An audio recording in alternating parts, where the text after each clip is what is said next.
Started crying because the forensic accountant standing behind me said, "Your daughter also opened 11 credit cards in your name." My name is Elena Vasquez and I'm sitting at my mother's dining room table listening to my older sister Christina perform what she does best, playing the victim while destroying my reputation. "You've never been there for this family," Christina announces to the assembled relatives. Mom, our Aunt Rosa, Uncle Miguel and Christina's husband Derek. "The rest of us sacrifice, we help each other, we struggle together. But you just sit in your fancy apartment, living your perfect life, pretending we don't exist." I say nothing. I'm holding a manila folder in my lap. It's thick, professionally bound, and contains 6 months of work from a forensic accountant named Patricia Wong. Christina doesn't know this yet. She will in about 3 minutes. If you've ever been the family ATM while being accused of selfishness, hit that like button and subscribe right now. You're not going to want to miss what happened next. Let me take you back 5 years to where this really started. I was 27 working as a project manager at a tech company in Austin. Good salary, not extraordinary but comfortable. I'd moved to Texas right after college, built a career, created a life separate from the family drama that had defined my childhood in Phoenix. Christina was 32, married to Derek, a construction worker with ambition but inconsistent employment. They had 2 kids, lived in a rental house 20 minutes from Mom, and were always one emergency away from financial disaster. That's when the calls started. "Elena, I hate to ask but Jaden needs braces and our insurance won't cover it. Could you help with maybe $2,000? I'll pay you back." She didn't pay me back. "Elena, Derek's truck broke down and he needs it for work. Could you loan us $3,000? Just until his next job starts." She didn't pay that back either. "Elena, the landlord raised our rent and we're short this month.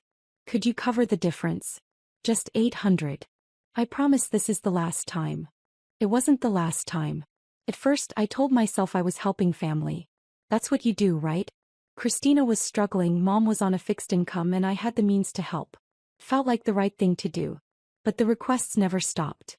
And they were always urgent, always presented as one-time emergencies, always accompanied by promises of repayment that never materialized.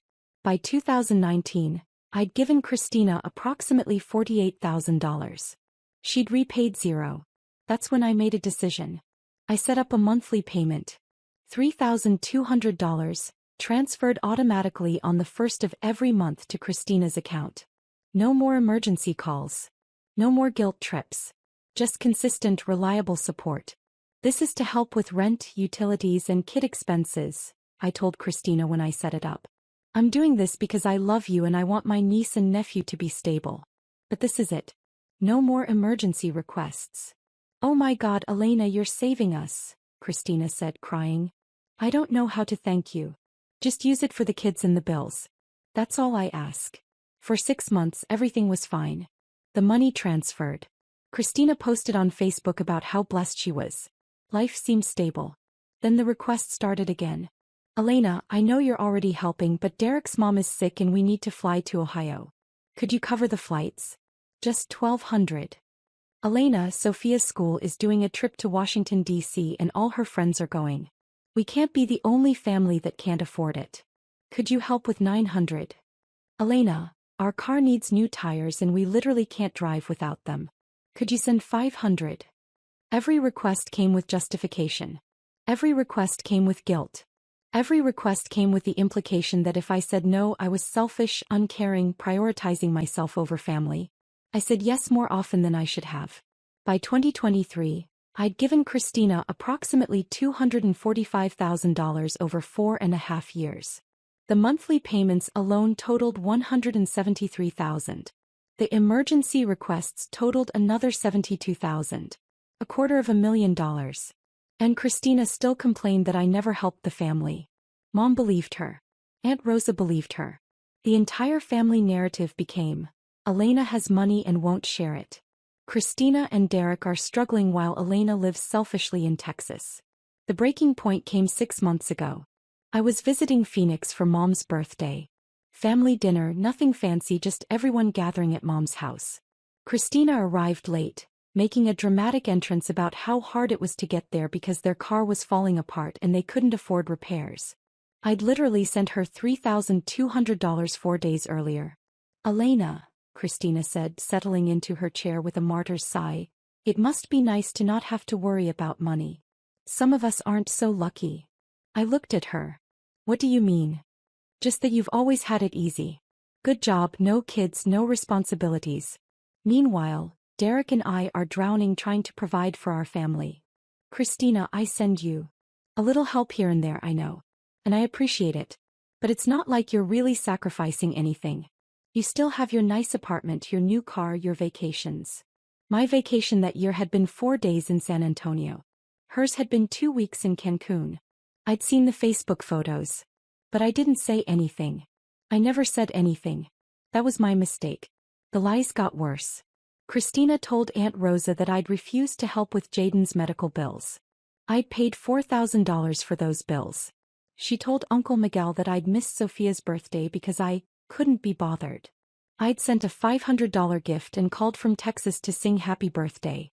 She was rewriting history, casting herself as the struggling single mother, despite being married, and me as the selfish sister who'd abandoned the family. Mom started believing it. Elena, I know you're busy with your career, but family should come first. Christina really needs more support right now. I was already sending Christina $38,400 a year. That's when I hired Patricia Wong. Patricia was a forensic accountant who specialized in financial exploitation cases. She'd been recommended by a friend who'd gone through something similar with a sibling. I need documentation, I told Patricia during our first meeting. Every dollar I've sent, every request, every promise of repayment. All of it. Do you suspect fraud? Patricia asked. I suspect I'm being lied about. I need proof of the truth. Patricia was thorough. She pulled bank records, transfer receipts, text message logs, Facebook messages, emails. She documented every transaction, categorized every expense, cross-referenced every claim Christina had made against actual evidence. Took her 3 months. What she found was worse than I'd imagined. Drop a comment and let me know where you're watching from tonight. The report was 147 pages long. Professional, detailed, devastating. Section 1. Financial support provided. Monthly transfers.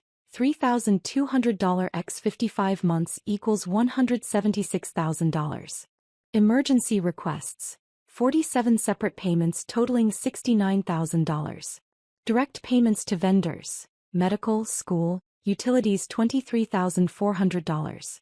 Total support provided, $245,000. Section 2, repayment received. Total, $0. Section 3, claimed versus actual need. This section was illuminating. Patricia had cross-referenced Christina's requests against her social media posts and credit card statements, which Christina had stupidly used my address for when she'd opened accounts, giving Patricia legal access through the fraud investigation. Christina claimed she couldn't afford school supplies. She'd spent $800 at Sephora that same week. Christina claimed they were behind on rent. They'd booked a cruise. Christina claimed Jaden's medical bills were bankrupting them. They'd bought a boat. A boat. Section 4. Identity theft and fraud. This was the section that changed everything. Patricia had found 11 credit cards opened in my name. Total balance, $167,000. The cards had been opened over 3 years, using my social security number, my address, and forged signatures. They'd been used for everything from furniture to vacations to cash advances. The payments had been made sporadically, mostly minimum payments, tanking my credit score. I'd noticed my credit score dropping 2 years ago but assumed it was an error. I'd been meaning to investigate but kept putting it off. Patricia hadn't put it off. She'd traced every card to applications filled out from Christina's IP address. She'd found selfies Christina had posted on Facebook wearing jewelry purchased on my fraudulently obtained credit. She'd documented everything. Section 5. Legal options. Patricia laid out my options clearly. File criminal charges for identity theft, felony 1 to 5 years prison. File civil suit for restitution, $167,000 plus damages. Report to credit bureaus and creditors. Destroy the fraudulent accounts. Demand repayment privately with legal threat. Cut contact and absorb the loss. She recommended options 1, 2, and 3 simultaneously. I chose to give Christina one chance first. One family dinner. One opportunity to tell the truth. That brings us to tonight. I'm sitting at Mom's table holding the folder, listening to Christina perform her greatest hits of victimhood. We're about to lose our house, she's saying now, voice trembling with practiced emotion. Derek's been working every job he can find, I'm doing everything I can, and we still can't make it. Meanwhile, Elena sends maybe a couple $100 here and there when she feels like it. Couple $100 here and there. Aunt Rosa looks at me with disappointment.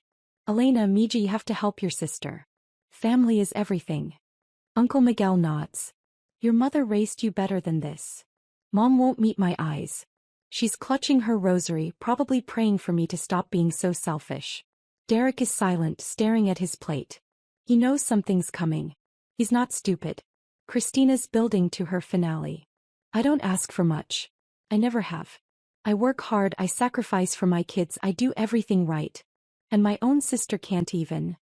$3,200, I say quietly. Christina stops mid-sentence. What? $3,200.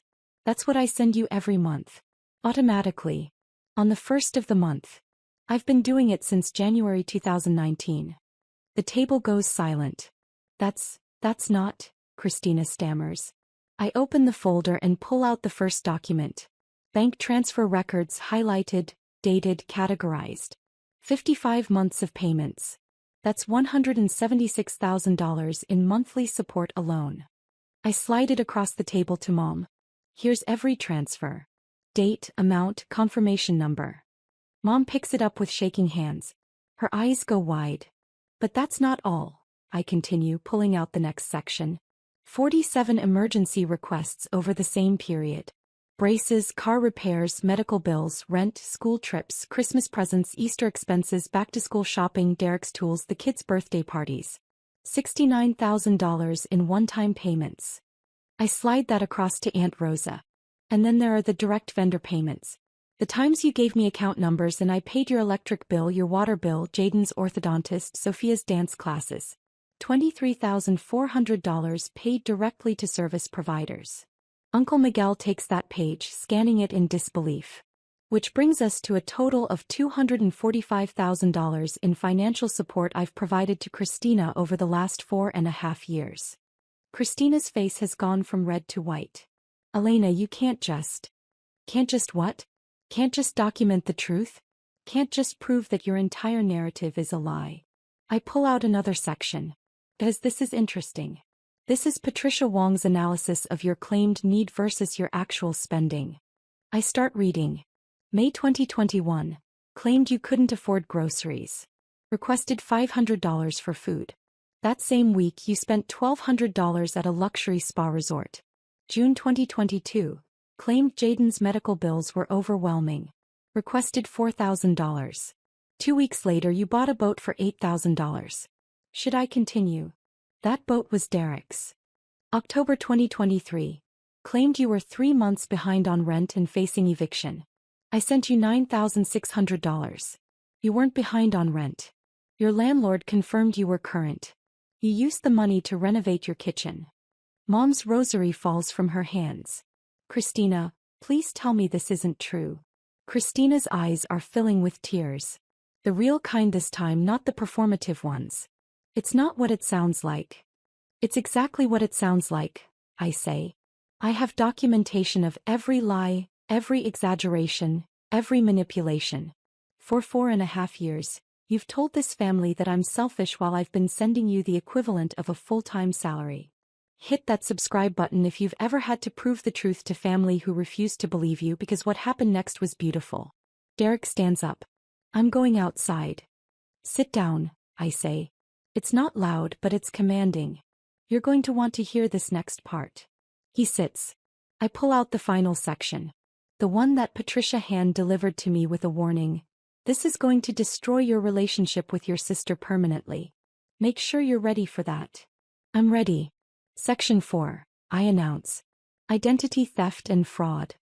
Christina's face goes gray. 11 credit cards, I continue. Opened in my name using my social security number, forged signatures.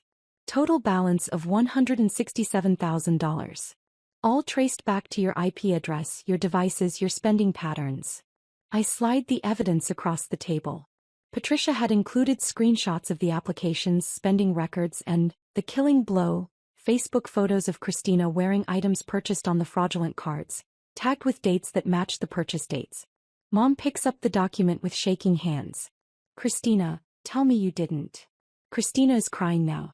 Full breakdown, mascara running, hands shaking. I was going to pay it back. I was going to fix it. We were just so desperate, and Elena had good credit, and I thought. You thought you'd commit identity theft, I finish. A felony. One that's destroyed my credit score, cost me a car loan I couldn't get last year, and has subjected me to collections calls for debts I didn't create. Aunt Rosa stands up. Elena Mija, she's your sister. Surely you can work this out. Work it out. I turn to her. She's stolen $167,000 from me. She spent 4.5 years telling everyone I'm selfish while I've been supporting her family with $250,000. She's lied to Mom, to you, to everyone. What exactly should I work out? Family forgives, Aunt Rosa says weakly. Family doesn't commit felonies against each other. There's a knock at the door. Everyone jumps. I stand up. That'll be Patricia. Who? Mom asks. Patricia Wong. The forensic accountant who prepared this report. She's here to witness this conversation and to serve as a professional third party for what happens next. I open the door. Patricia walks in, professional, in a gray suit, carrying a briefcase. She's 63, has testified in over 200 fraud cases, and doesn't suffer bullies. Good evening, Patricia says calmly. I'm Patricia Wong, certified forensic accountant. I've been hired by Ms. Vasquez to document and analyze her financial relationship with her sister Christina. She sets her briefcase on the table and opens it. I'm here to confirm that everything in this report is accurate and admissible as evidence in both criminal and civil proceedings. Derek's head drops into his hands. Patricia continues, her voice professional and devastating. In addition to the identity theft charges, which carry a potential sentence of 1 to 5 years in prison, I've also discovered evidence of wire fraud, the use of electronic transfers under false pretenses. That's a federal crime. Federal. Mom whispers. Yes, ma'am. When Ms. Christina Vasquez requested funds for purposes she knew to be false, claiming medical emergencies that didn't exist, rent arrears that weren't real, expenses that were fabricated, and received those funds via electronic transfer across state lines, that constitutes wire fraud. Christina is sobbing. Elena, please. Please don't do this. Think of Jaden and Sophia. I am thinking of them, I say quietly. I've been thinking of them for 4.5 years. That's why I sent the money. That's why I kept helping even when you never paid me back. That's why I stayed silent when you lied about me. So why now? Christina manages. Why are you doing this now? Because you couldn't stop lying. You had to make me the villain at every family gathering. You had to poison Mom against me. You had to make me out to be selfish and cruel when I've been keeping your family afloat. My voice stays level. Come. You mistook my silence for weakness. You mistook my generosity for stupidity. You mistook strategy for surrender. Patricia pulls out another document. I also found something else during my investigation. Christina looks up, terrified. You've been claiming your children as dependents on your taxes while also claiming them for EITC benefits. However, you've also been receiving child support from a previous relationship, Jaden's biological father, that you've never reported to the IRS or to the state benefits office. That's tax fraud and benefits fraud. Mom actually gasps. Christina, you told us Jaden's father was dead. He's not. Christina can't form sentences. Patricia closes her briefcase. Ms. Vasquez, I need to inform everyone present that I'm legally obligated to report the tax fraud and benefits fraud to the appropriate authorities. The identity theft and wire fraud are your decision to prosecute or not. The room falls silent except for Christina's crying. I look at my sister. Really look at her. The golden child who could never do wrong. The struggling mother who was actually committing multiple felonies. The victim who was the perpetrator all along. Here's what's going to happen, I say. Patricia is going to file the required reports on the tax and benefits fraud. That's out of my hands. It's her legal obligation. Christina's sobs get louder. As for the identity theft and wire fraud, I'm giving you one choice. One chance to avoid criminal prosecution. Anything, Christina says desperately. Anything, Elena, please. You're going to sign a confession. A full, detailed confession admitting to the identity theft, the fraudulent credit cards, the wire fraud, and every lie you've told about me. Patricia's going to notarize it. It'll be legally binding. Hey, yes. I'll sign it. You're going to work with the credit card companies to transfer the debt to your name. All $167,000. You're going to set up payment plans. You're going to repair my credit. Patricia will oversee the entire process. I can't, we don't have. You have a boat, I say flatly. Sell it. You have expensive furniture. Sell it. You have a closet full of designer bags. Sell them. You're going to liquidate every unnecessary asset and put it toward this debt. Derek finally speaks. We'll do it. We'll sell everything. And, I continue, you're going to attend every single family gathering for the next year and tell the truth. Not a summary. Not a vague apology. The full truth about every lie you told about me. About the $250,000 I gave you. About the crimes you committed. Everything. Elena, that's the deal. You do all of that and I won't press criminal charges for the identity theft and wire fraud. You don't, and Patricia has already prepared the criminal complaints. We'll file them tomorrow morning. Christina looks at Derek. He nods slowly. I'll do it, Christina whispers. Good. I pull out one more document. There's also this. It's a cease and desist letter prepared by my attorney. Effective immediately, you will cease all contact with me except as required for the debt repayment and credit repair process. No calls. No texts. No social media messages. No showing up at my apartment. If you need to communicate something, it goes through Patricia. You're cutting me off? Mom says, her voice breaking. I'm setting boundaries, I correct. Christina has proven she can't be trusted with my money, my credit, my information, or my reputation. I'm protecting myself. Patricia pulls out a pen and the confession document. If you're ready to sign, Miss Cristina Vasquez, we can begin the process now. Christina takes the pen with shaking hands. She signs. Patricia notarizes it, makes 3 copies and hands one to Christina, one to me, and keeps one for her files. The credit repair process will begin Monday, Patricia says. I'll be in touch with account numbers and payment plan options. Ms. Vasquez, do you have anything else? No. We're done here. Patricia nods professionally and leaves. The silence that follows is deafening. Mom is staring at Christina like she's seeing her for the first time. How could you do this? To your own sister. I'm sorry, Christina sobs. I'm so sorry. We were desperate and it snowballed and I couldn't. You were never desperate, I say quietly. You were entitled. You thought you deserved my money because I had it and you wanted it. You thought you could take whatever you wanted because I was too nice to stop you. I stand up and collect my folders. Elena, wait, Mom says. Please don't leave like this. Like what, Mom? Like the selfish daughter you've spent 5 years believing I was. I look at her. You never once asked for my side of the story. You never once questioned Christina's version of events. You just assumed I was the problem. I didn't know. You didn't ask. There's a difference. I walk toward the door. Aunt Rosa tries one more time. Elena, she's still your sister. Family is. Family is not unconditional, I interrupt. Family is earned. Christina didn't just betray my trust. She committed crimes against me for years while convincing all of you that I was the villain. That's not family. That's exploitation with a genetic connection. I open the door. Will I ever see you again? Mom asks, crying. I pause. That depends on you. If you can acknowledge what actually happened here, not make excuses for Christina, not minimize the fraud, not ask me to forgive and forget, then maybe. But if you're going to defend her, enable her, or pressure me to work it out, then no. That's harsh, Uncle Miguel says. No, I say. Harsh was committing $167,000 in identity theft. Harsh was lying about me for years. Harsh was destroying my credit while taking my money. What I'm doing. This is just boundaries. If you've ever had to walk away to save yourself, tell me your story in the comments. What would you have done?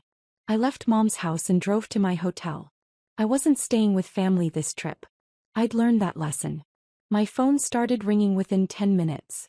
Mom, please come back so we can talk about this properly. Aunt Rosa, you're being too hard on your sister. Uncle Miguel, think of the children.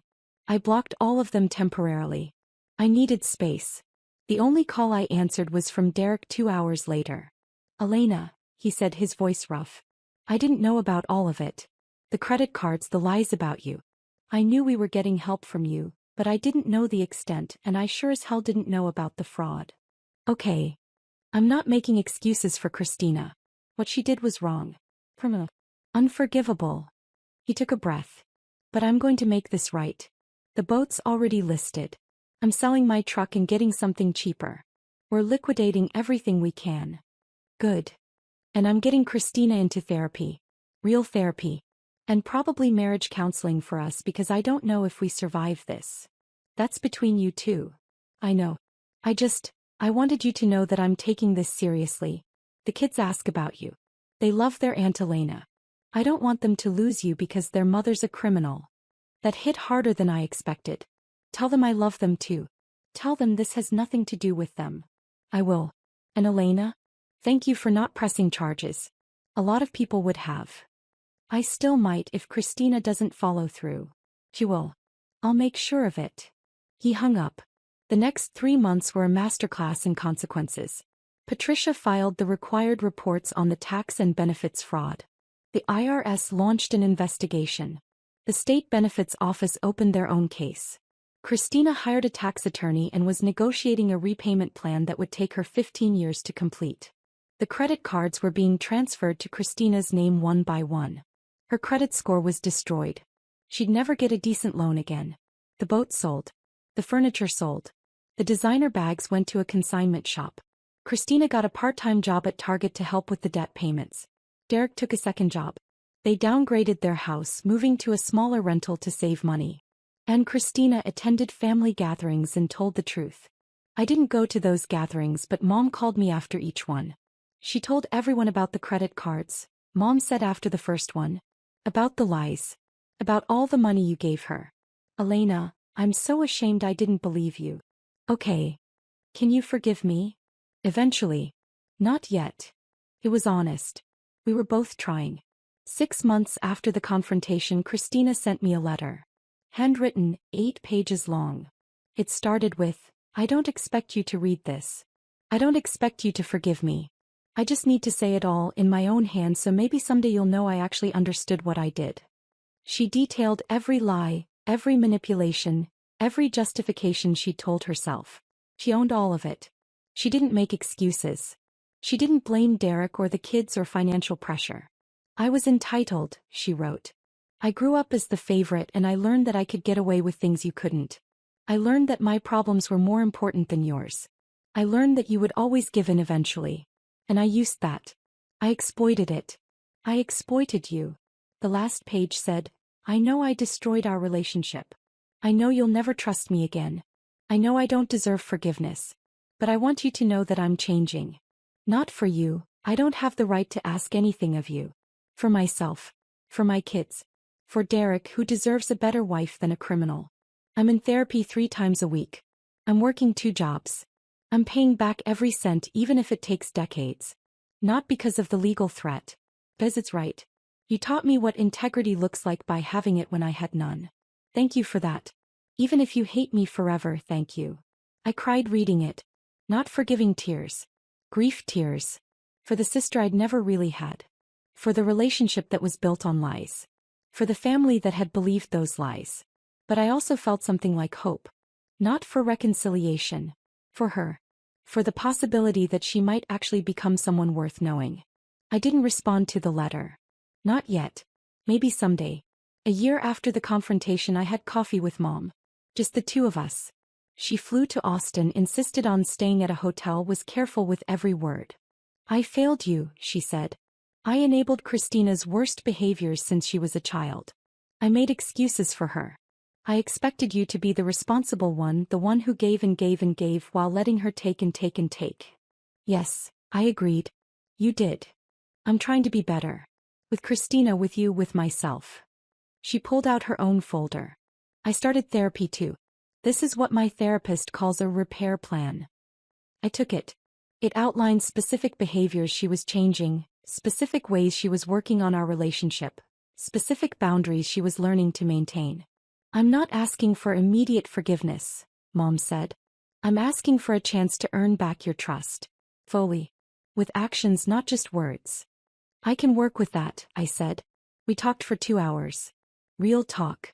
About my childhood, about favoritism, about the patterns that had broken our family. It wasn't comfortable. She cried 3 times. But it was real. Can I ask you something? Mom said as we were leaving. Sure. Why did you keep giving Christina money even when she never paid you back? Even when she lied? I thought about it. Because I loved my niece and nephew. Because I didn't want them to suffer for their mother's problems. Because I hoped that if I was generous enough, eventually Christina would see it and change. But she didn't.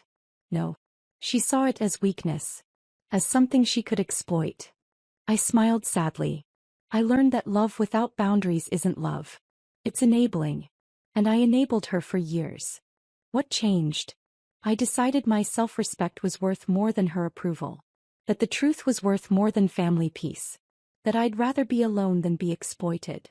I looked at Mom. I stopped being afraid of being the bad guy in her story. Mom hugged me. You were never the bad guy. You were always the hero. I just couldn't see it. 2 years after the confrontation, Jaden graduated from 8th grade. Derek sent me an invitation to the ceremony. I almost didn't go. But then I thought about Jaden, about how none of this was his fault, about how he asked about me according to Derek. I went. I sat in the back. Christina saw me and her face went white, but she didn't approach. She just waved slightly, nervously, and turned back to the ceremony. Afterward, Jaden ran up to me. Aunt Elena. You came. Of course I came. I'm proud of you, kiddo. Mom said you might not because things are complicated. Things are complicated, I agreed. But that doesn't change that I love you and I'm proud of you. He hugged me hard. I miss you. I miss you too. Christina approached slowly, carefully. Thank you for coming. It means everything to Jaden. I came for him. I know. He took a breath. I'm at month 23 of the payment plan. Never missed one. Credits being repaired. Patricia says we're ahead of schedule. Good. Derek and I separated. We're trying to work through things, but it's hard. Therapy's helping. She looked at me. I'm not asking for a relationship. I know I don't get that. I just wanted you to know I'm doing the work. Every day. Even when it's hard. I studied her. She looked different.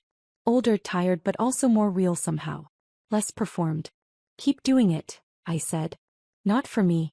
For yourself. I will. That was the extent of our conversation. It was enough.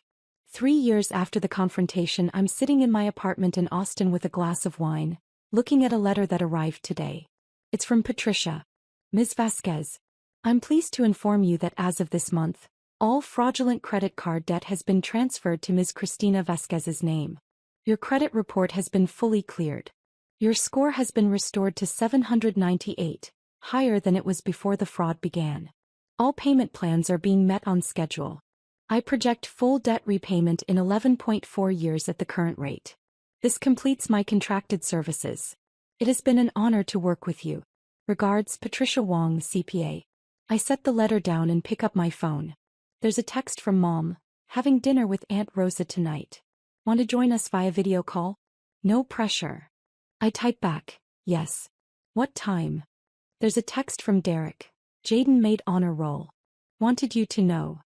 I send back a heart emoji and congratulations. There's even a text from Christina. Just one line. 3 years sober from lying. One day at a time. Thank you for making me face the truth. I don't respond to that one. Not yet.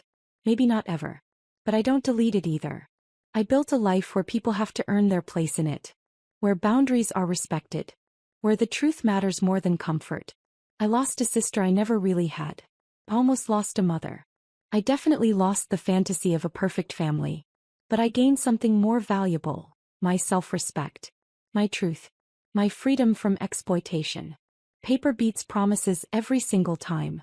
And sometimes the family scapegoat turns out to be the only one who understood that love without boundaries isn't love at all. It's just another word for surrender. And I'm done surrendering.